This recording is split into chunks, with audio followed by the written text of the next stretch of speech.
right, everybody. So back on the podcast, fan favorite, Dr. Eric Helms. How we doing, man? I'm better now that I get to talk to you, man. How you doing, Dave? I'm doing well, man. So we were just talking about the charity donation, and we're going to stick with the one that you had done the last few times you've been on. So if you could just briefly describe that. Yeah, AFSP, that's the American Foundation for Suicide Prevention, and it is exactly what it sounds like. It is a foundation, nonprofit in America that does its best to prevent suicides. So I've been connected with them, since I did an AFSP walk way back in like 2010 or something like that. So I lost my father to suicide back, it's been 2009, so a long time ago. I can't do math. 14 Oh, wow, it years. isn't that long ago. Yeah, pretty wild. And I've done a number of different rounds of raising funds for them. We've done our mass sales. We have a rotating charity that we give a good proportion of our new signups for. So, and I did one on my own in 2019. So I think I've either through myself or mass, we've raised over like 30 grand for AFSP. Wow. And they're very highly rated.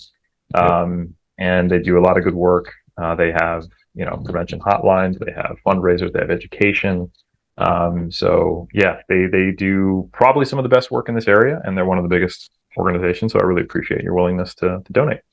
Yeah, that's great, man. And not, go on a whole rabbit hole with it, but it really has been eye-opening in the last, I would say 5 years for me, is seeing how much mental health is being talked about. Like, obviously we know it's a huge thing, but seeing how much more and more it comes out. And then to me, it was actually surprising as I got into my mid-20s, I would say, of how common it was among men. Like it's kind of more commonly you see anxiety and depression in women.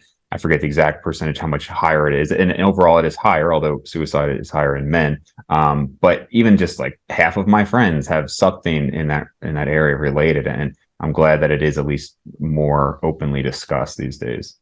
Yeah, and I'm not sure that depression and anxiety are actually higher in women. I just think that it's easier because there's less stigma around it in women. Sure. Like if you read research in this area, you find that they present differently on average between the sexes, and they won't necessarily seek treatment at the same rates.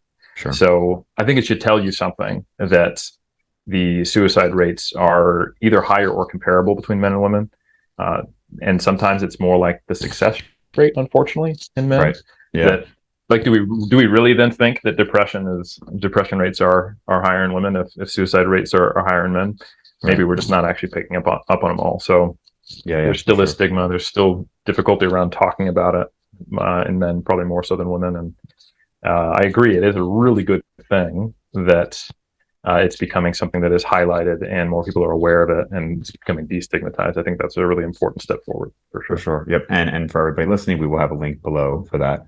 So Doc, we were DMing a little bit about the woes of calves. And I've decided I'm not going to show mine on this because this is we do have kids watching this episode. So but we've talked about the struggles of it, and you are doing an experiment with this orthotic device, right? So we're going to get into a lot of calf stubbornness here. So I guess maybe just first a little primer on what you're doing, and then I'll talk about some of the things I've been doing as well. Yeah, man. So I literally just finished the experiment yesterday.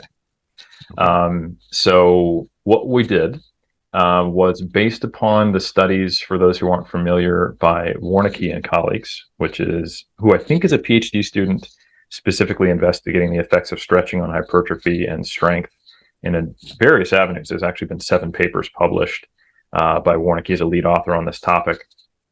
What their primary intervention is they're looking at putting people in an orthotic device or doing long duration, high intensity static stretching. So what the heck is that?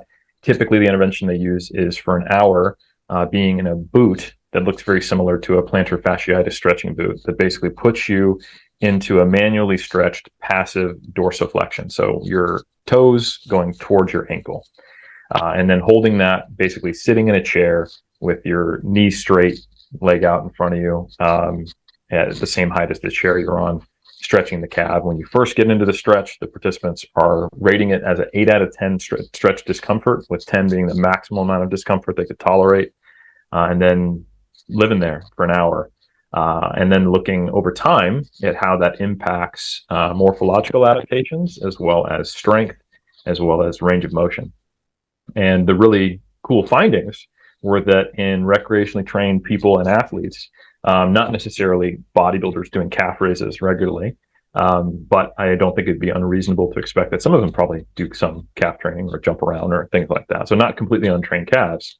15% increase in the first study that was published in muscle thickness in the gastrocnemius. And depending on the study you look at, between a like 10-ish to 20% increase in strength, depending on the measure used. They've looked at dynamic leg press, calf raise 1RMs, as well as isometric straight leg calf raise and bent leg calf raise, which is pretty interesting. And there's also a cross education effect. Very, very small increases in hypertrophy actually in the other leg, which are inconsistently observed and not always significant, but pretty consistently about half that increase in strength occurring in the opposite leg, even though it was not being trained nor being stretched. And this is in 6 weeks, which I think is pretty neat. Yeah. So that's the background, and that informed my interest in this because we reviewed it in mass, and I was like, that's pretty sick. I want to try that. My calves haven't changed much in years, except for them shrinking when I get tired of them not changing and just being like, I'm only going to train 3 sets a week. Yeah. If there's one body part that I have that I don't train like a dedicated bodybuilder, I'll be honest, it has at times been my calves, more so when I'm focused on strength. But when I'm in a bodybuilding phase, I do train them pretty hard. But anywho, so what we did, I'm not willing to only stretch one calf and look like the lady in the water guy, but for his calves, or even risk it. So what we did was we did 4 weeks of baseline testing to establish my minimal change and normal variation.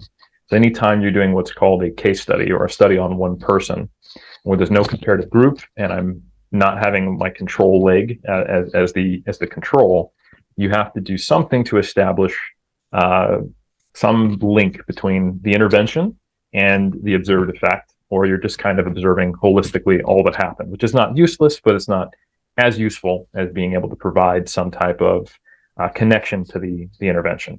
There's a lot of limitations around a case study, but it's also pretty cool because you can take a lot more measurements. So what we did, 4 weeks in a row, I came into our lab and we did a bunch of different ultrasound sites, measures of muscle thickness, looking at the whole triceps array, the whole calf complex, both the soleus and the gastroc, measuring thickness, also looking at pennation angle, which is just the orientation of the fibers in the muscle, which tells you some things about adaptations potentially.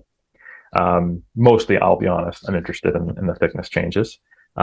We also did isometric calf strength. So we used a strain gauge, which is just a device that has a chain on either end. And when you pull on them, it measures the force in newtons that is the strain being produced, quote unquote. Rigged that up to a dip belt so I could do an isometric calf raise standing on the plate that the other end of the chain is attached to. So strength, muscle thickness, and pennation angle. And then we're also looking at increases in mobility. So we're doing what's called a knee to wall test, which is pretty cool. It looks kind of like your front leg is lunging and you keep a rubber band under your heel.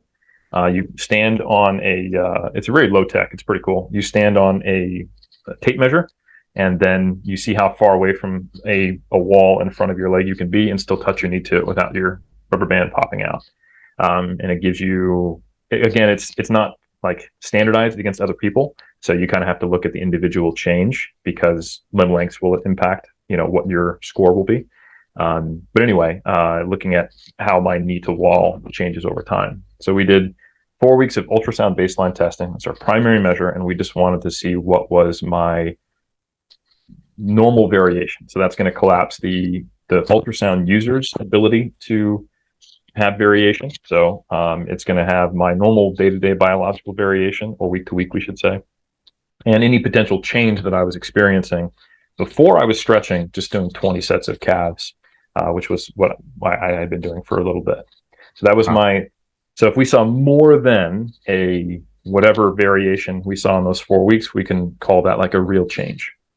We haven't analyzed the ultrasound data yet. So I think there's still I'm not going to be able to report the findings yet on this podcast, unfortunately, but Oh we did those man. 4 weeks.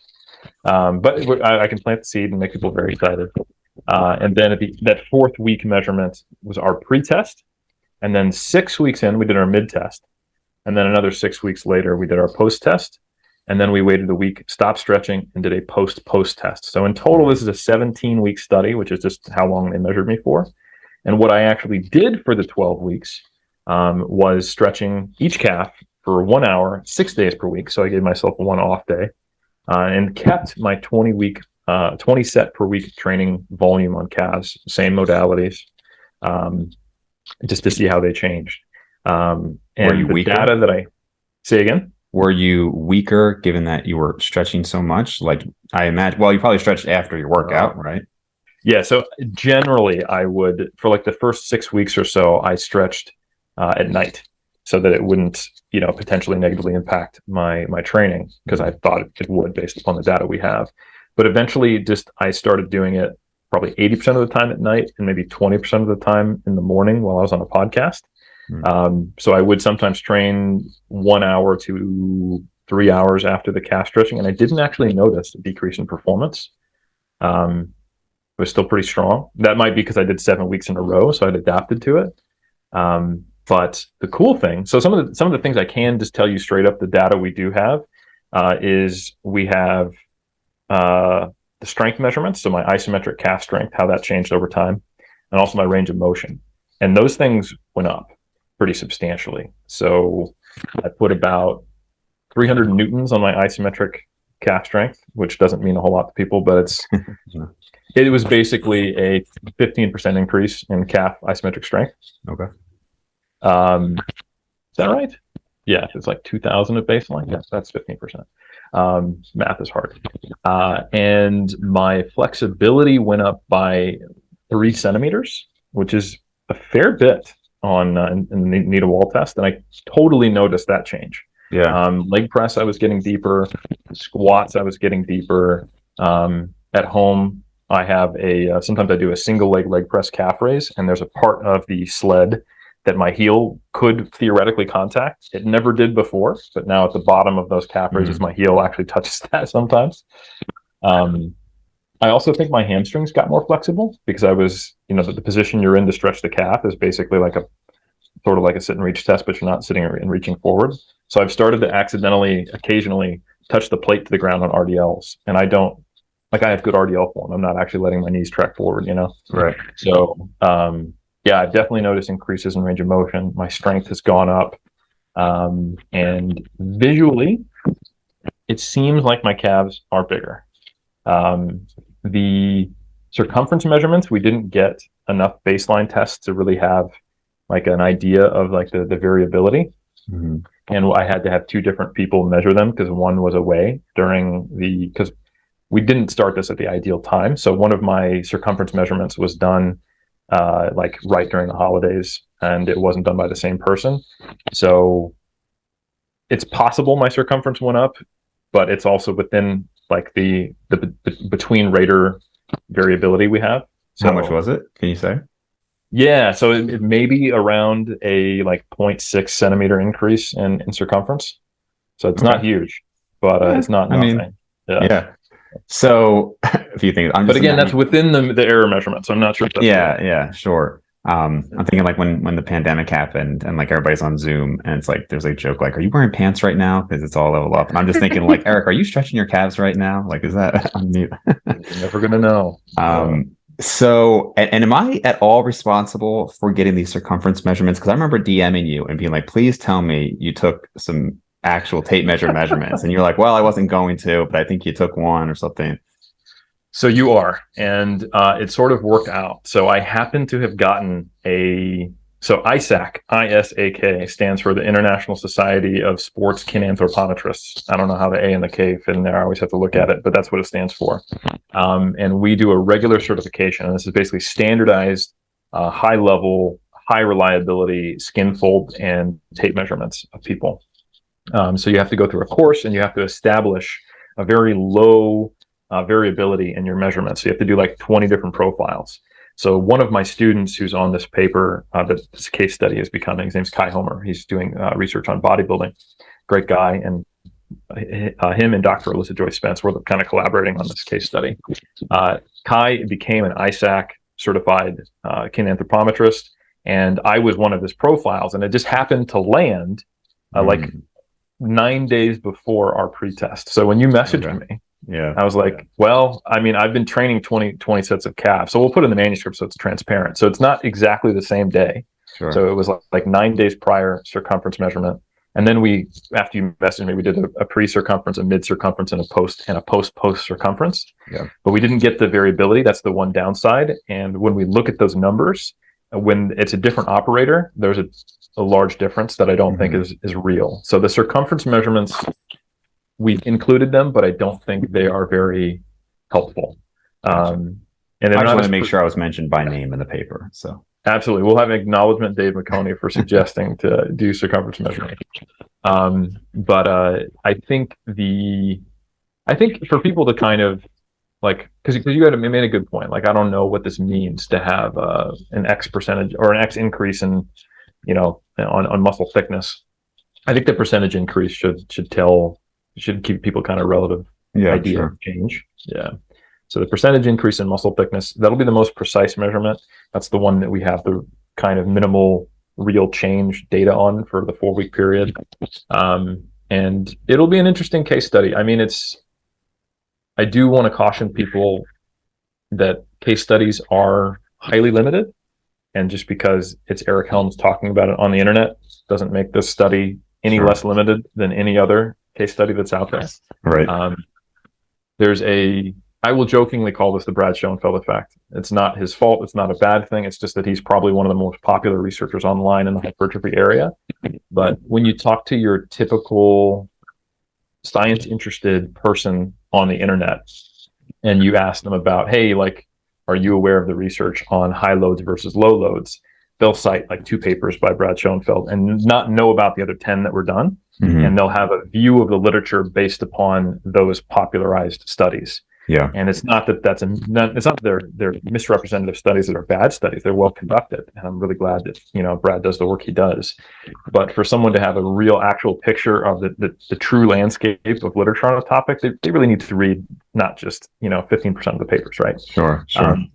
So I think if someone like our case study should only move the needle a little bit on how people perceive the impact of stretching on hypertrophy. It basically just tells us what does or does not work for Eric Helms and to the magnitude, Yeah.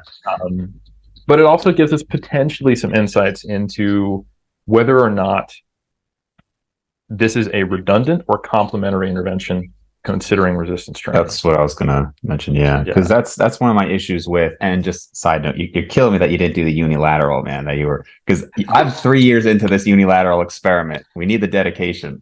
So, hey man, if I wasn't competing this year, I would consider it, but I am ultimately more of a bodybuilder than a scientist. So yeah, because I've said this since like the BFR research from years ago, and I could be wrong. I haven't obviously looked at every paper, but to me, it's like, we compared this to that, and it's like I could be wrong. I have not seen a paper where it's like lifting versus lifting plus BFR or like volume equated, and then same thing with the stretching. It's like I fully believe that, at least from all the data I've seen, that stretching can induce hypertrophy. But can we see it compared to somebody doing an actual weightlifting routine? So while I certainly understand the N of 1 experiment on Eric Helms doesn't drastically change the literature, you were doing 20 sets and you're an advanced bodybuilder. I mean, that's pretty legit. Yeah, I think there's value in that.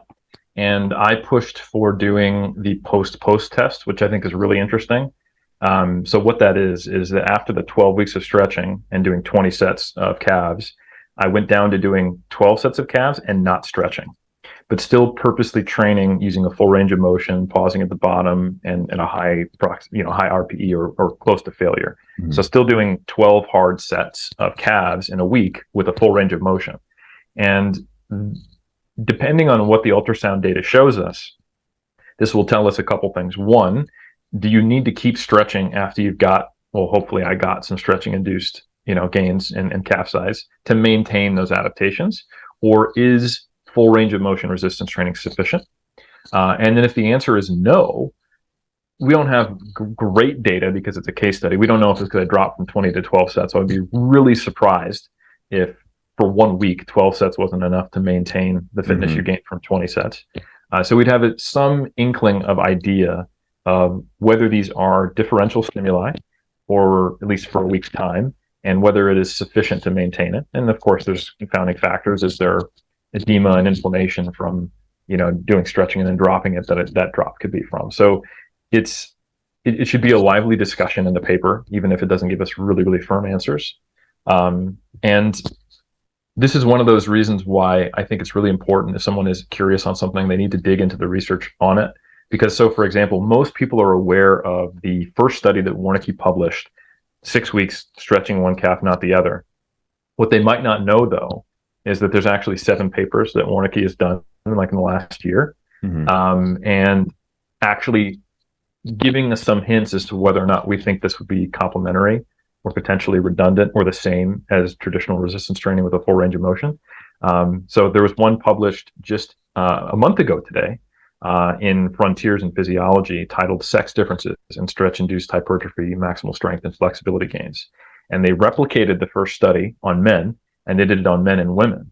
And here's what's really interesting, is that the men got significantly greater hypertrophy by a lot more. We're talking in the medial head of the gastroc, they had a 15% increase, and the women had like a 5% increase, and also more strength.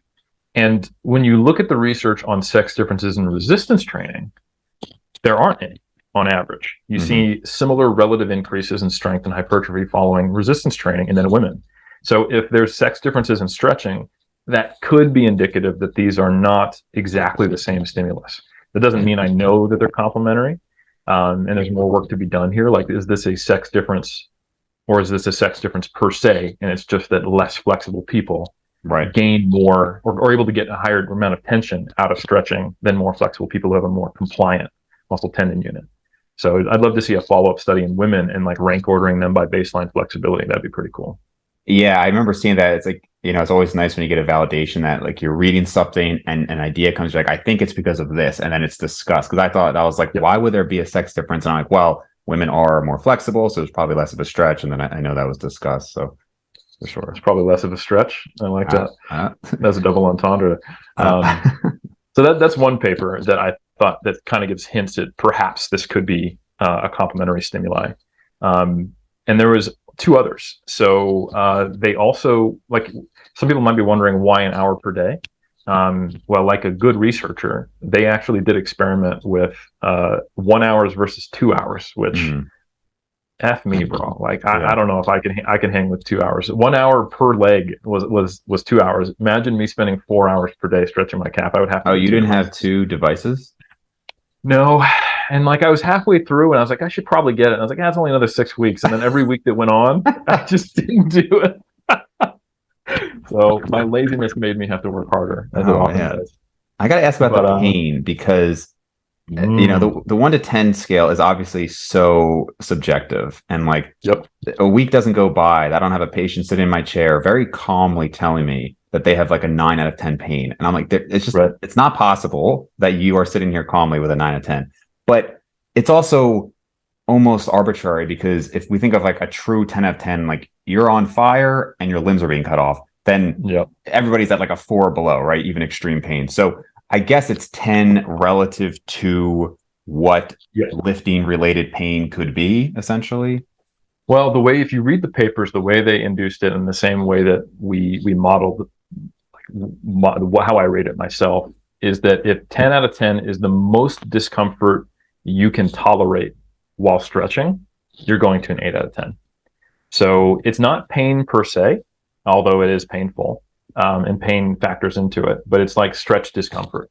So a 10 out of 10, you could sustain it. I don't know if I could for an hour, but when you initially set the device, the goal is to get to an 8 out of 10 discomfort. And the interesting thing is it changes. So within 3 to 5 minutes, in my experience, that lessens to about a 6 or 7, as there's some compliance that seems to occur, or you just tolerate and get used to the discomfort. And then it starts to get worse.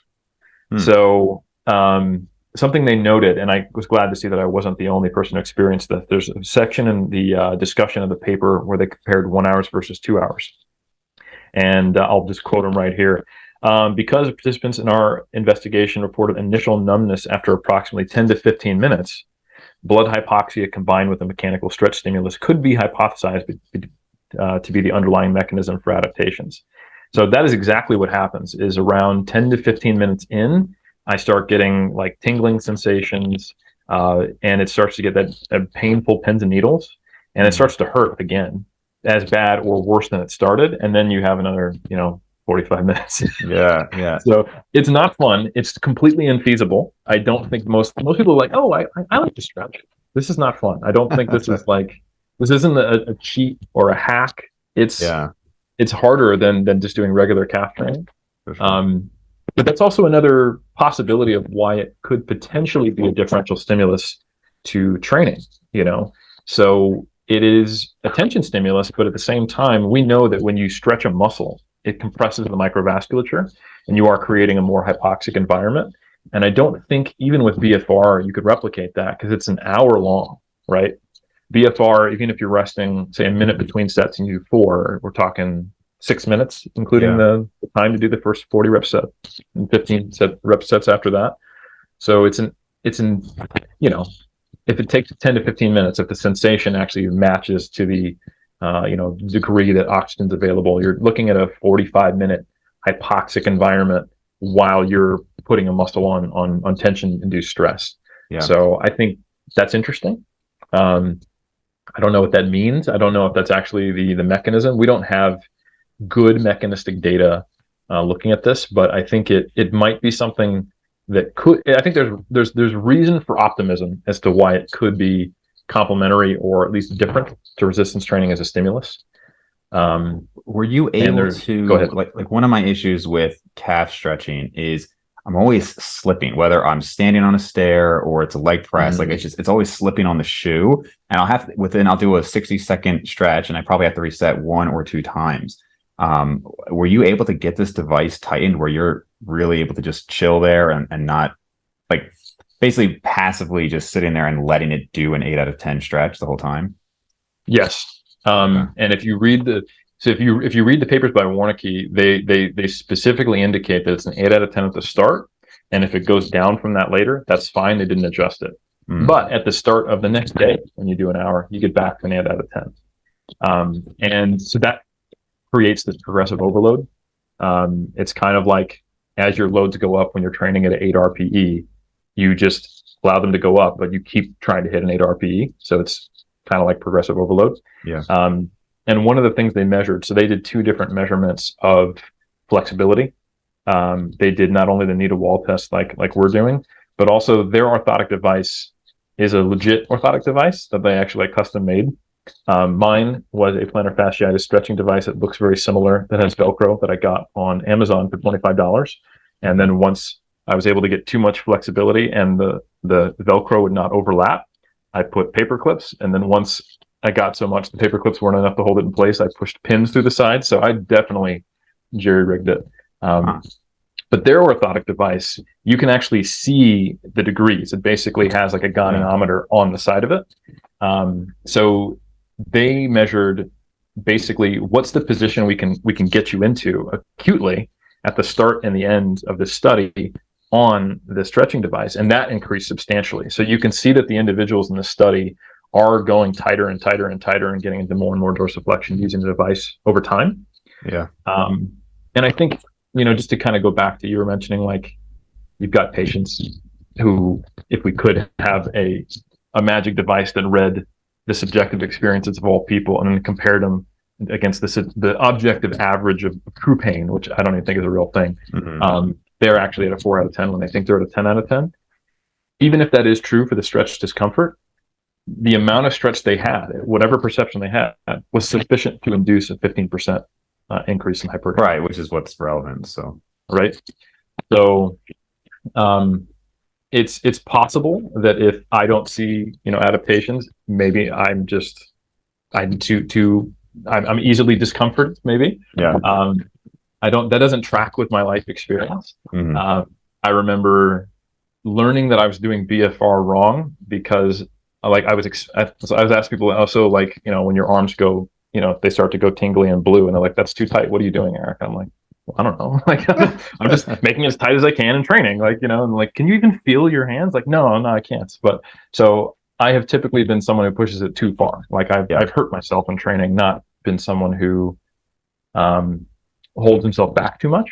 There's a So specific story of so I've had certain things where that would, I guess, quote unquote, prove my dedication to the gains sure. that I wouldn't even mention on a podcast, but I could tell you afterwards. But you're the only person I've heard a story from where I'm like, oh, that definitely matches. Where I think you said that you had a protein shake and you Yep. threw it up and you forced it back down.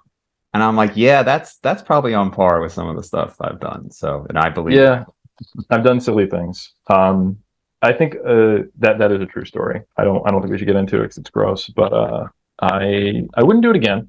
But I understand the mindset I was in at the time. It was, you flip a switch and it's like, Yep. I'm doing a protein shake. I'm not wasting this. Yeah, I think another one on the training side, just to kind of, because it was my very first like training session when I decided I'm going to do bodybuilding. My buddy took me in. He taught me how to do deadlifts. I was probably doing them terribly, and it was just with 135. And I did 3 sets of 10. And on the last set of 10, I threw out my back. First time I ever trained for bodybuilding. And I went outside and I threw up. And I remember being like, this is fucking great. Yeah. Like, and then I started training 6 days a week from that point on. I didn't take any time off from hurting my back. I just trained around it. And that was just kind of the mentality I had. And I trained past failure for a good 80% of my training with forced reps for a long time early in my career. So I think I probably instituted a sufficient discomfort. The actual stretch on the calf, I don't know. Like that's the interesting thing with the sex differences study is that, the more flexible people, the women, instituted the same 8 out of 10 subjective stretch and didn't grow as much. So I think it does depend somewhat upon not just the sensation of stretch, but actually how much tension is being applied, which could be impacted by factors that might not modify the pain experience, but perhaps do modify where the stretch is occurring. Muscle tendon unit covers a lot of stuff, if you've got, I don't know, adaptations to tighten the tendon, more sarcomeres in series, and you just have a more compliant muscle tendon unit, you might experience a ton of stretch, but you're not actually putting the muscle itself or the individual sarcomeres, on stretch. I don't actually understand the specific physiology. I'm not sure anyone does yet. Yeah. Well, that's actually something that I didn't think about until you just said it, but thinking about how women had a lower response, I wonder how much of this would just lead to acute gains. But then once somebody's flexibility gets to a certain amount, they've kind of maxed out the amount that they could get from stretching. I think that's very possible.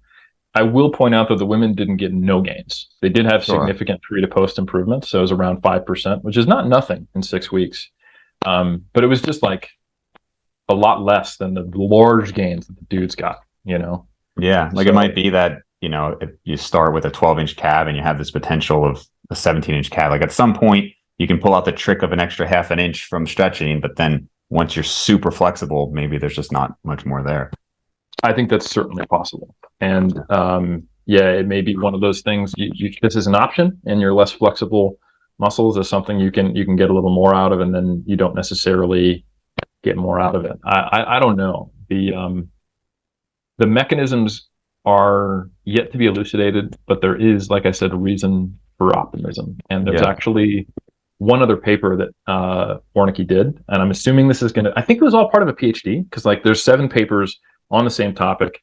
He's the lead author, so it looks like a PhD by publication, which is more common in Europe as well as Australasia and the UK and things like that.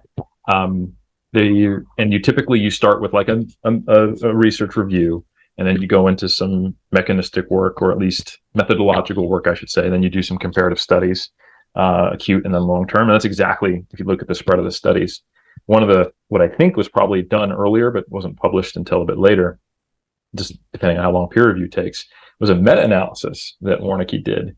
And if you read the methods, they attempted to do a meta-analysis on all of the long-lasting stretching studies in humans. There aren't any.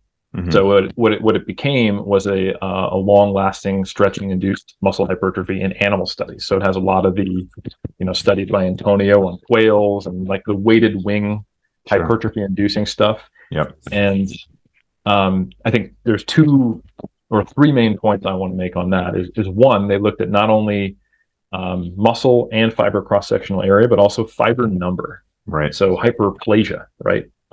Which is something that is controversial in humans because we can't methodologically confirm that actually has occurred, because you have to like kind of cut it open and count fibers and stuff to a greater degree than is typically ethical. While with animal models, you sacrifice the animal at the end and can actually count fibers.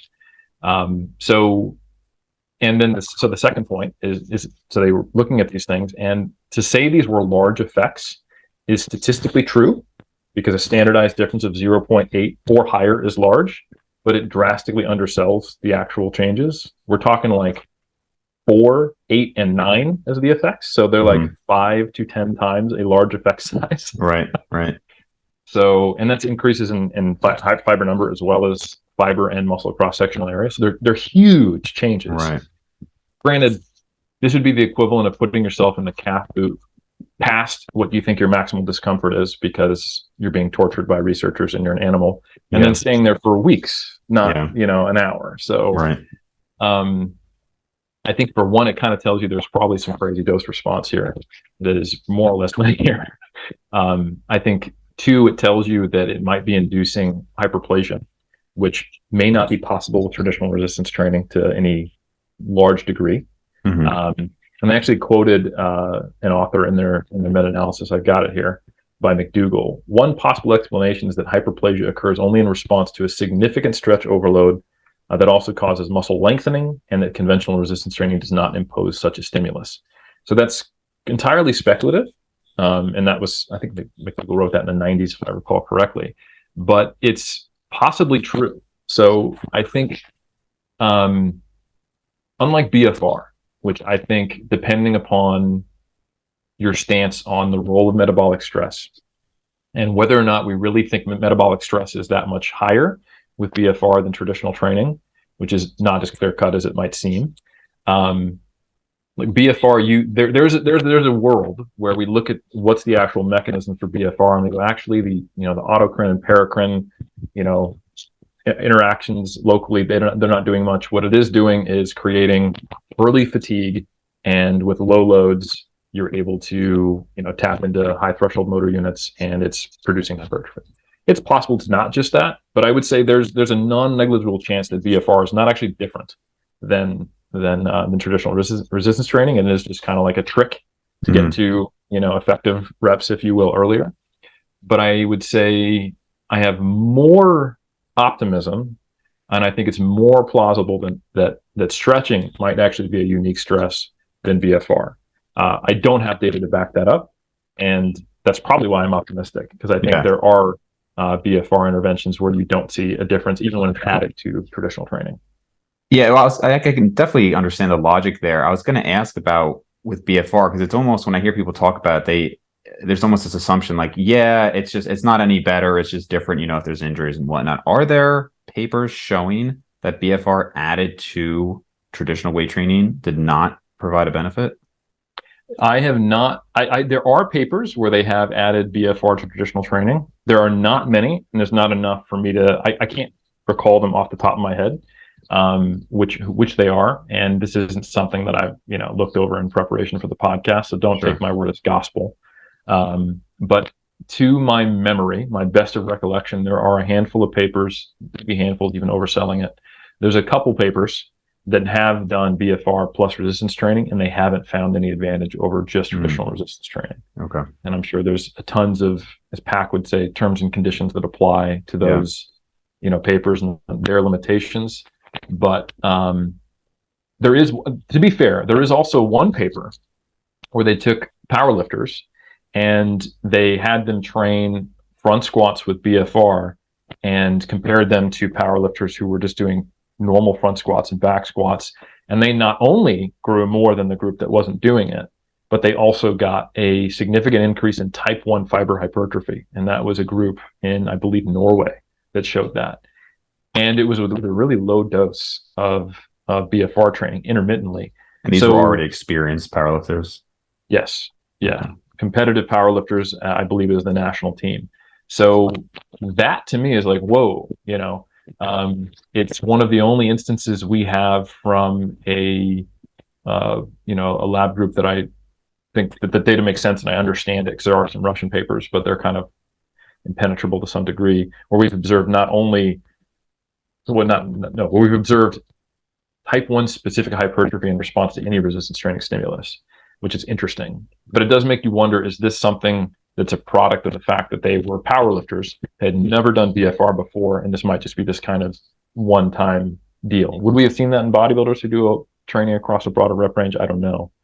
But right, it's always so frustrating when you look at, like, as a quote-unquote bodybuilder, when obviously it's not like every study is going to be tailored to what you want, but there's so many times where it's just like, yeah, but this could be explained by this, and if you were just doing bodybuilding training, maybe that wouldn't have happened.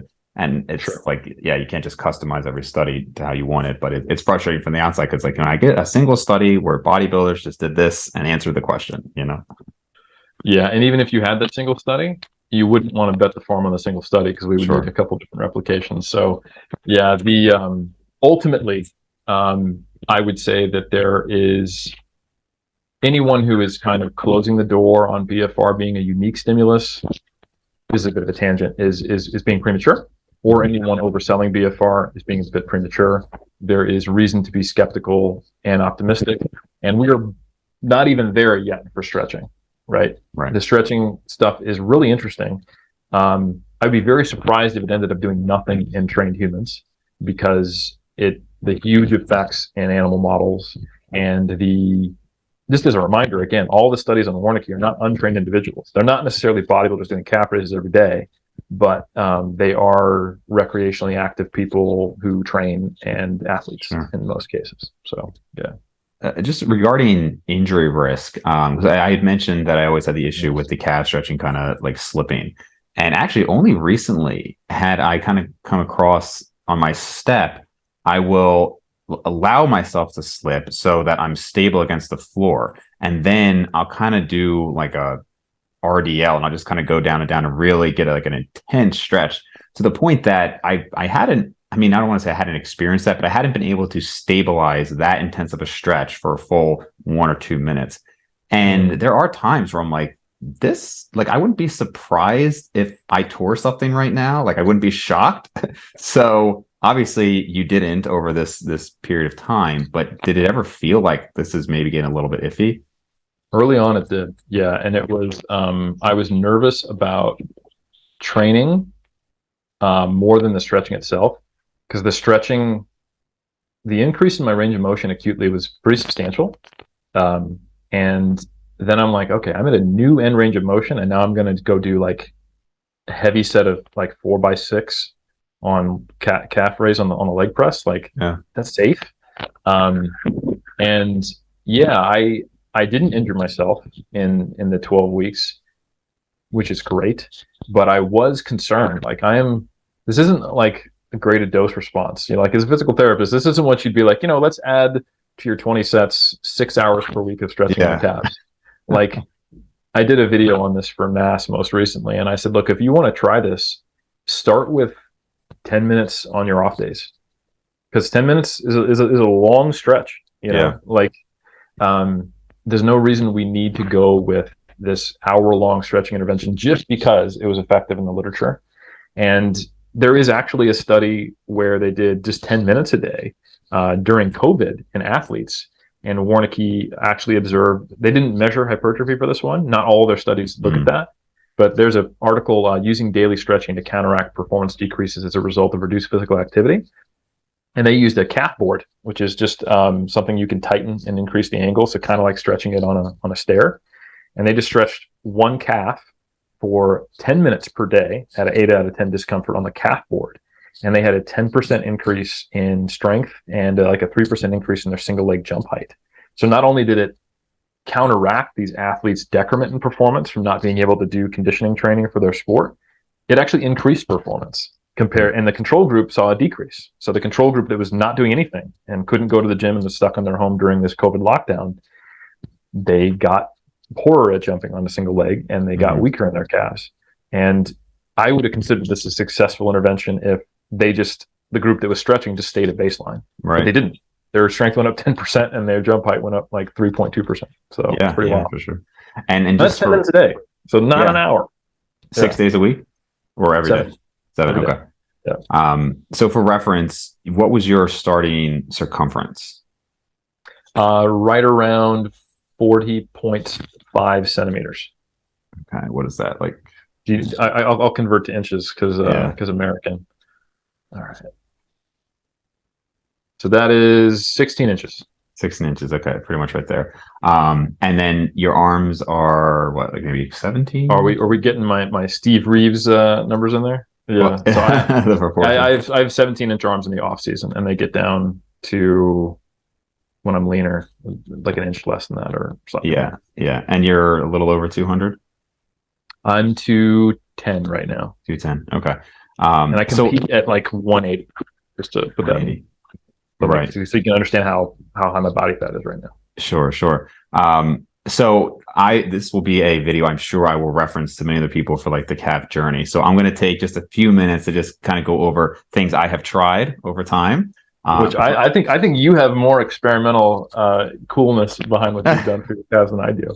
So when I started, I was about taking measurements. I was 14. I was 130 pounds at the time, 5'11". I'm now 6'1". So I started with, I want to say 12-inch calves and 11-inch arms.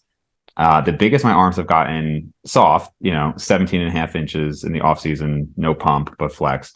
And then the biggest my calves ever got was 15 inches. And that was pretty much in high school, where they've more or less been ever since. And when I was in high school, do you remember Chad Waterbury from like Teenage? Oh, yeah. And yeah. So he was all about high frequency training. So, it was the first couple of years, I'm like, all right, calves are growing like other things. And then it just stopped. So then I started trying these other different experiments. And one was, and again, looking back, I was like, why would this be that great? But it was 100 reps per day for 30 days straight of body weight, basically like off a stair or something like that. So I'm like, this obviously sucks. Like you're doing like 10 sets of 10 or whatever it is, to hit 100 reps. And after the 30 days, they had shrunk by 1/4 of an inch. So that was great. And obviously, there's been many more experiments. So I'll go through a few like key ones. You're familiar with DC training, dog crowd training with Dante Trudel. So he had a pretty torturous method for calves. So you would do a 5-second eccentric, a 15-second stretch, and then an explosive concentric. And then, do that for, I think it was 15 total reps. And that was hell. And I remember listening, like I would be, this was whatever, like 17. I'm like listening to like Dragon Ball Z motivation, like as I'm like doing this, just like, it's like hell. But actually worse than that, probably the most miserable was also a DC, was like a secret DC. I don't know, it was a secret, but it was a less talked about DC method where he would have you go on a treadmill and you'd have the highest incline and you'd lean forward. And you would just do like 15 minutes of like highly contracted steps on this treadmill.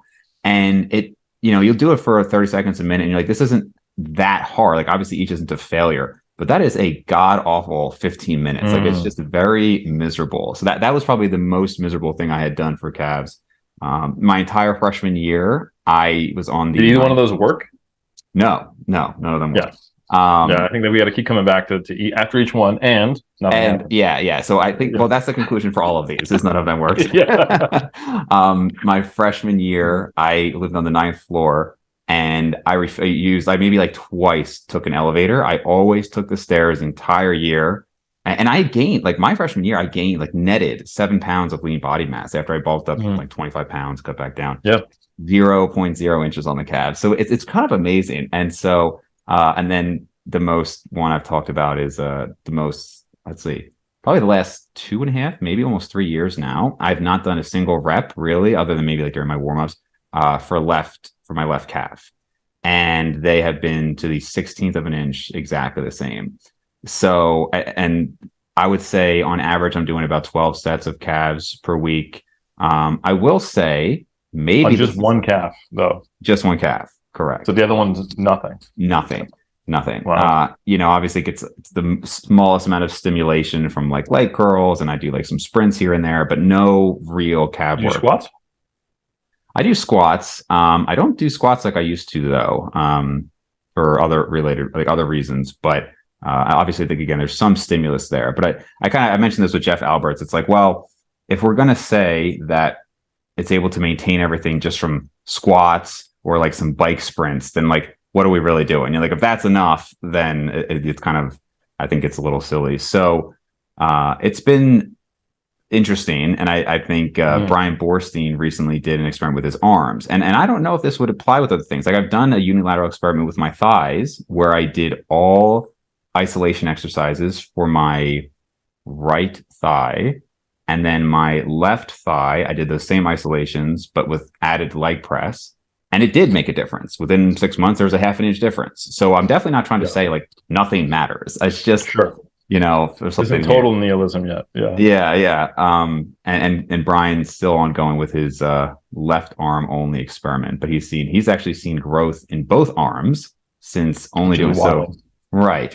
So there was one other thing I was going to mention with that. Oh, well, just that since this kind of new stretching method that I've kind of found on the stairs, there might be like eighth of an inch difference, maybe. I don't have one of those what was it, ISAC or something qualified. Yeah, it's difficult to measure your own calf. But after hundreds, if not thousands of measurements, I'd like to think I'm reasonably consistent. So we'll see. I totally would be down though to try this method that you're doing. Maybe you can send me a link to what you used. Just because maybe you should wait till I get my calf thickness, like because you might want to.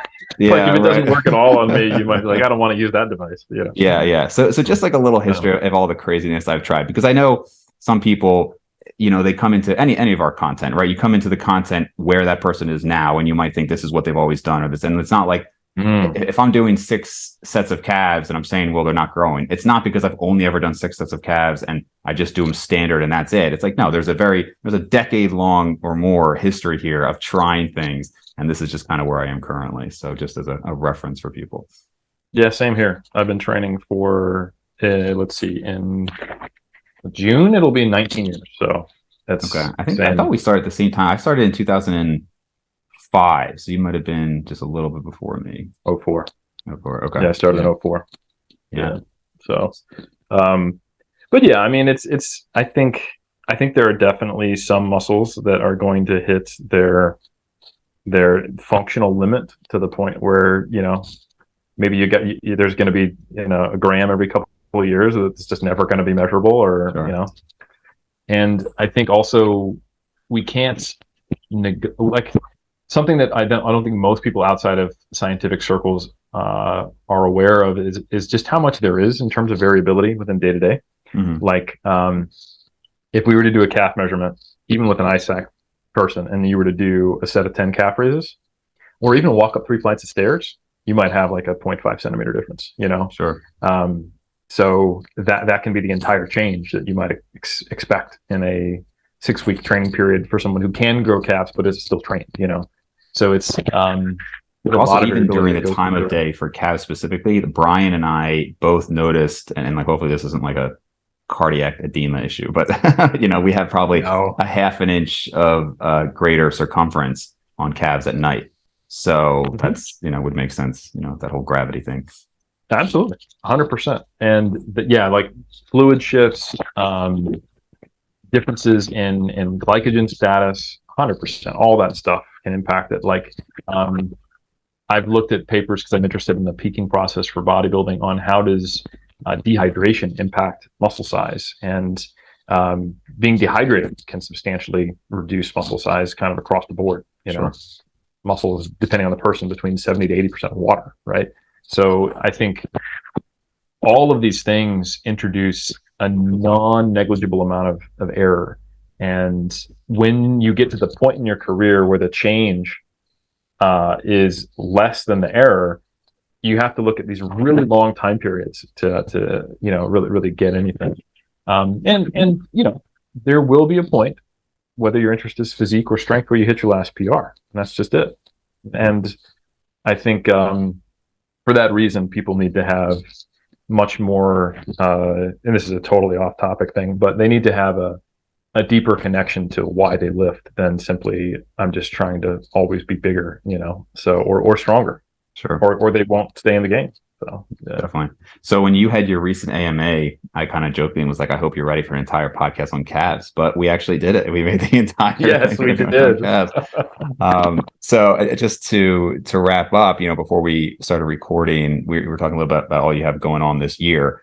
And one of the things I think you have set yourself up with very nicely is you really have so many different, not only just like revenue streams, but like just avenues of interest with this, right? You've got iron culture, you've got mass, 3DMJ, you teach, right? You do research. I mean, you're really kind of all over the place, which is great. So if one thing starts to maybe trend down, you have something else. So what is going on in the world of Eric Helms 2023? No, I appreciate that. And I think that's a very good perspective. I have it's a localized portfolio in the world of lifting, but within that, it's a diversified happiness portfolio, as my good friend Alberto Nunez would say.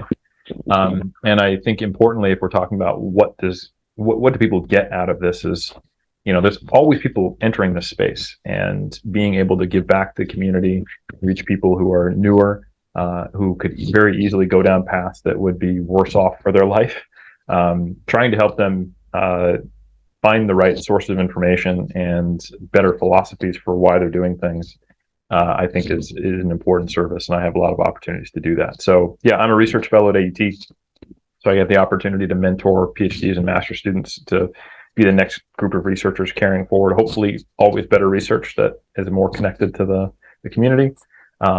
Like you said, iron culture, my books. I'm working on the 3rd edition of the Muscle and Strength Pyramids. Mass is continuing to evolve and grow, which I love. And this year I'm competing in bodybuilding. So I actually literally started my contest prep diet today, and I'll be competing in a series of WNBF shows, probably starting in September. So, like I said, I got to drop like 15 kilos before I'm in stage shape. So and no rush. It's going to take me a bit. And I'm also doing what will hopefully become something akin to an iron culture documentary, where we're going to get a lot of the filming done this year. So history, science, culture is our kind of 3 themes in iron culture. So we're going to be going to labs, interviewing students, historical sites, and major competitions. So culture, science, history, and really just trying to give people